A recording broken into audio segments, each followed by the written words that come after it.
हरिपाठ बघून घ्या. त्यातलं एक प्रमाण फक्त तुमच्या पुढे ठेवतो.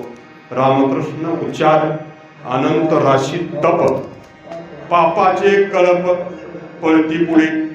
आपल्याकडून कळत न कळत अनेक प्रकारचे दोष घडले असतील, पाप झाला असेल, नकळत पाप झाला असेल, कळून पाप झाला असेल, या दोन्ही पापाचा नायनाट नष्ट करण्याची शक्ती रामकृष्ण या 4 अक्षराच्या मंत्रात आहे.